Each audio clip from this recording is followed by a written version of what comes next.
I'm really pleased to see here that we've got a sophisticated debate with people who are experts in the field, but I don't see that debate going on in wider society. For that reason, I was one of 21 people that scaled EDF's gas-fired power station, and now EDF are trying to sue me with 20 others for £5 million.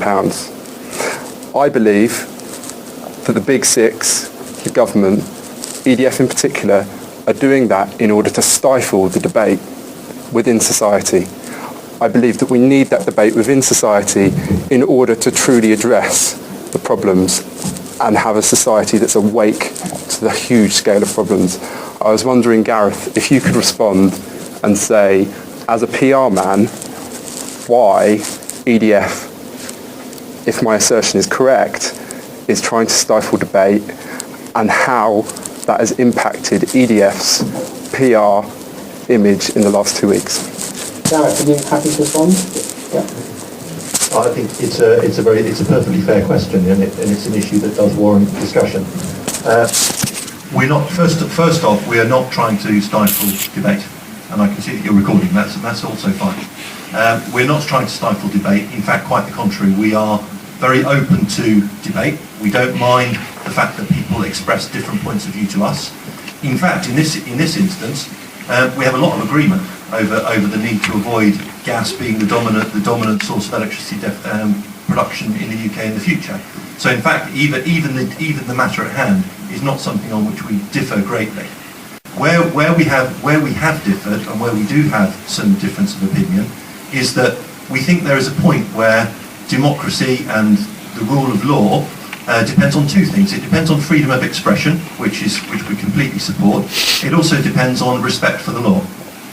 In this instance, our issue was the fact that 21 people broke into our power station, scaled the chimneys, meant that we couldn't operate that power station or the site for a week, and that has a material impact on us. And that cost has to be carried. Sure.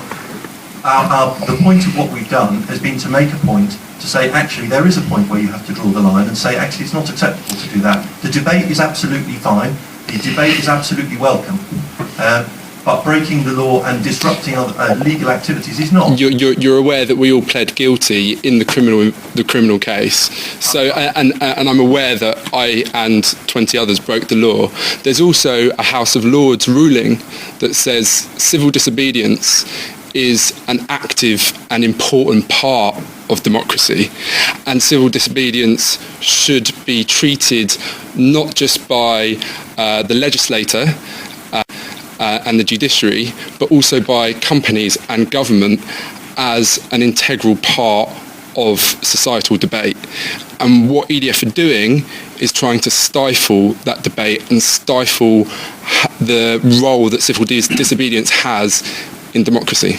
Right, you've made your point. What we're trying to do is just simply say that there comes a point where open debate is welcome, where disrupting somebody else's legal activities is not.